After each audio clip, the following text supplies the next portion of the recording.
Assalamualaikum and a very good morning to all of you.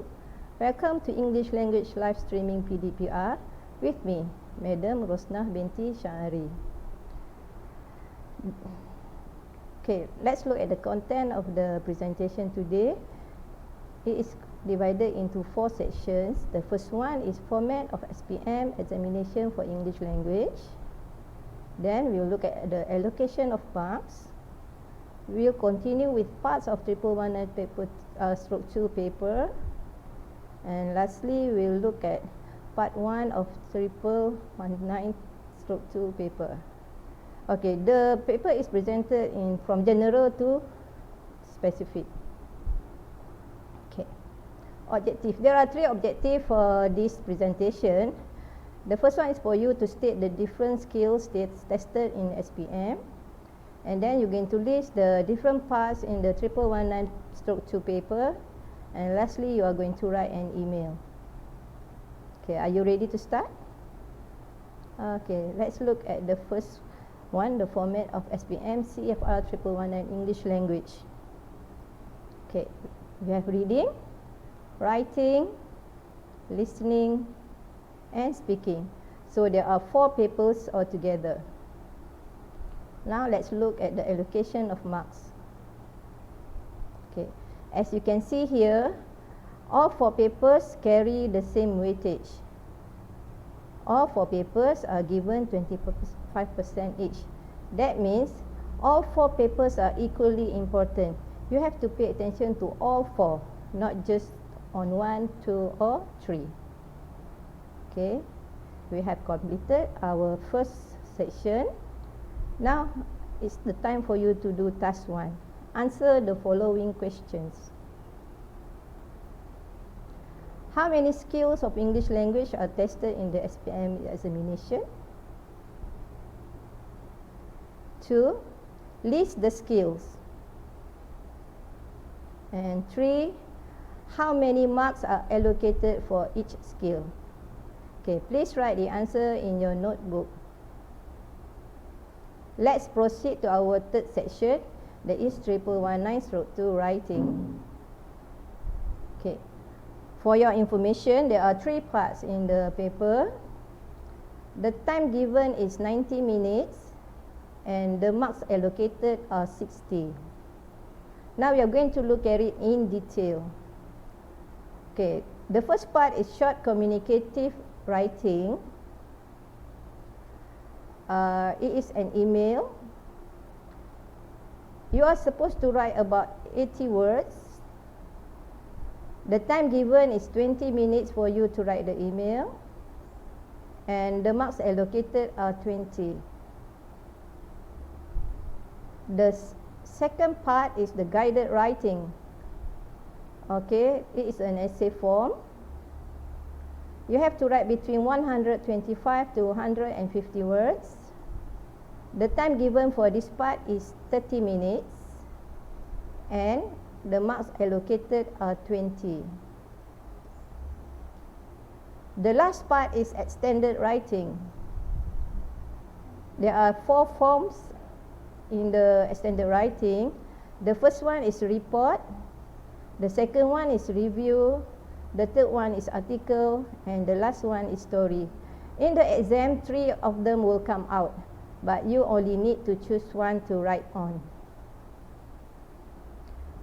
For this extended writing, you are supposed to write between 200 to 250 words, and you are given 40 minutes to write the essay, and the marks is 20. Okay, we have completed our third session. Now, answer the following questions to enhance your understanding. 1. Which skill is being tested in 1119 stroke 2 paper? How many parts are tested in 1119 stroke 2 paper? List the parts in the 1119 stroke 2 paper. And the last one, how many minutes are given to answer 1119 stroke 2 paper?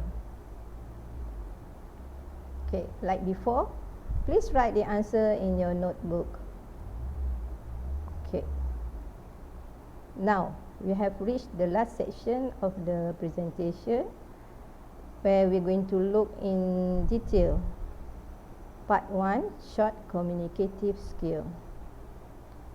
Okay. The task is for you to write a reply from to write an email from someone. That someone can be your friend, can be your family members, or your relatives. Sometimes you have to write a reply to a figure of authority. So depending on who you are going to write to, the language will be formal or informal. If you're writing to someone in authority, you will use formal or semi-informal language. While for your friends and family members, you are going to use informal language. Okay. How to answer this? I'm going to share with you some tips. Okay, the first one, read and understand the task. So, after you have finished reading, please underline and number the sentences that require responses.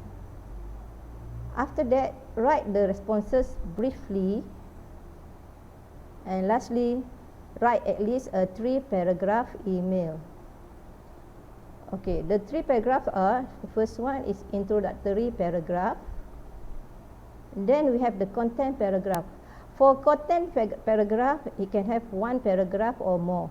It depends on the number of points that you want to write on. And the last paragraph is closing paragraph. Okay, for email, it's very short, about 80 words. So for introductory paragraph and closing paragraph, you do not have to write very long.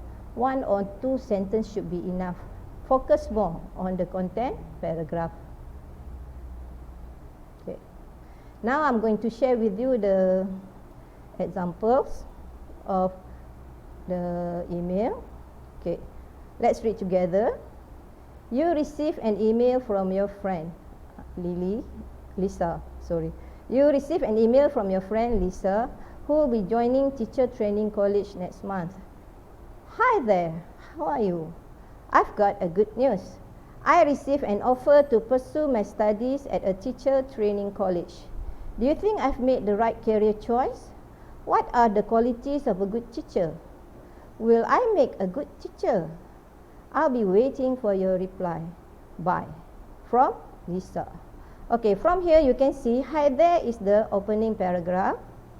I'll be waiting for your reply. Bye, that is the closing paragraph. While in the middle are the contents of the email. Okay, so your next task number 3, I have already separated the sentences into 8 sentences. I would like you to read the sentences and then tick whether the sentences need response or not.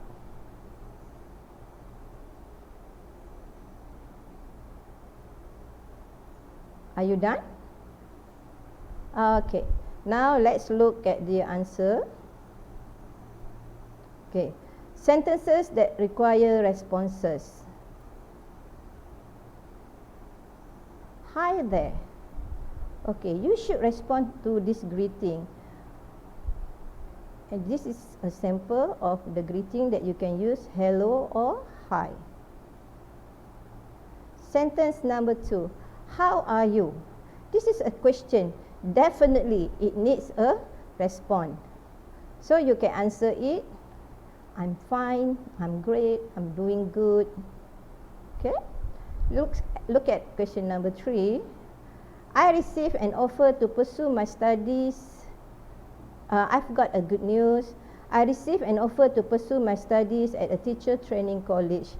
Even though it is a sentence, but then you should provide responses for this, because when people tell you good news, you should say something. You should share their happiness. Okay? So here for number 3 and 4, I put them together. So I say congratulations. I'm so happy for you. Okay. Sentence number 5. Do you think I've made the right career choice? This is a question. Of course, you will have to answer. So the possible response here you have made the right career choice.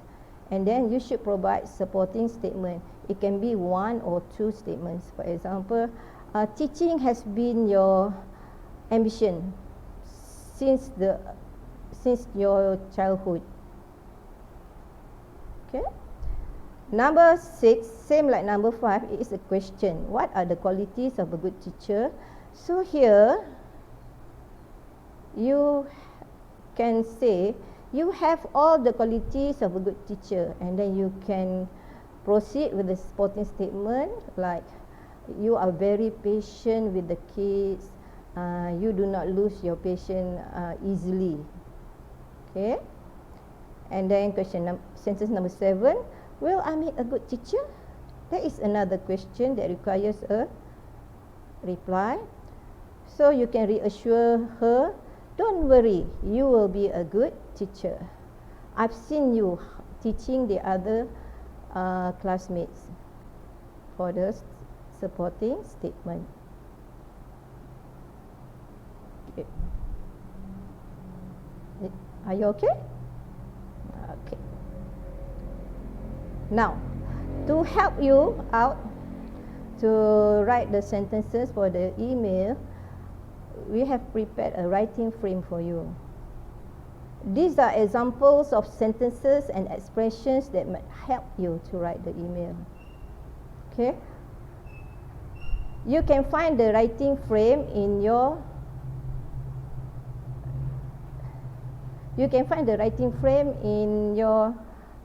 module, PdPR module. Please open it. Okay, I'm not going to go through each one of it, but I just want to draw your attention to this. Okay, opening remarks. Opening remarks is used in the introductory paragraph. Okay, for example, you ask, how are you getting on these days? I was indeed glad to hear from you after such a long silence. I hope that my message will find you in the best of health. Okay. And then this is for the content, seeking information. Seeking information, if when you want to find more information, you can use these things. Could you please tell me? I'd like to know whether blah blah blah. Okay. And then giving information. You have to give information when your friend asks you for it. Okay, so this is the phrase that you can use to start your sentence. You'll be delighted to know that, I'm sorry to say that, I regret to inform you that, and so on. Okay, giving advice. Sometimes your friend will ask you for advice. So these are the phrases that you might want to use to start your sentence when giving advice. And then invitation. If you want to invite somebody to, then you can use these sentences. When people invite you, you can either accept or decline. Okay, so if you want to accept the invitation, you can use these two sentences, or you can produce your own. When you want to decline invitation, do it, but politely. When you hear good news, for example, someone just got married, then you congratulate that person. Okay, and so you can use all these phrases given to you. Appreciation. When you want to show your sense of gratitude, please use the sentences if you would like to. When you hear some bad news or something bad happen to your friend, then you offer your condolences and sympathy. Okay. And then the last one is the closing remark for your closing paragraph. Okay. For your information, the examples given just now for the content are only some of the functions that you can use. There are many others. So as you learn more, you should add on to your vocabulary and then to your sentences. Okay. Now we are going to proceed to your task 4. Okay. What you have to do is 1. Read the writing frame. After that, for each categories, you either copy a sentence from it or you write your own sentence. I prefer if you are able to write your own sentence, but if you cannot, then you can copy. Okay, write this in your notebook. Okay, before I end this, we're going to go to your task 5. This is the task given in your module. Okay, this is for the short communicative writing. So you have to read set 1, set 2 and set 3, and after that write the answers. For number 1 and number 2, you are heavily guided. Only for number 3, you have to write it on your own. I believe with the presentation just now, you should be able to write a satisfactory satisfactory email. With that, I end my presentation. Thank you.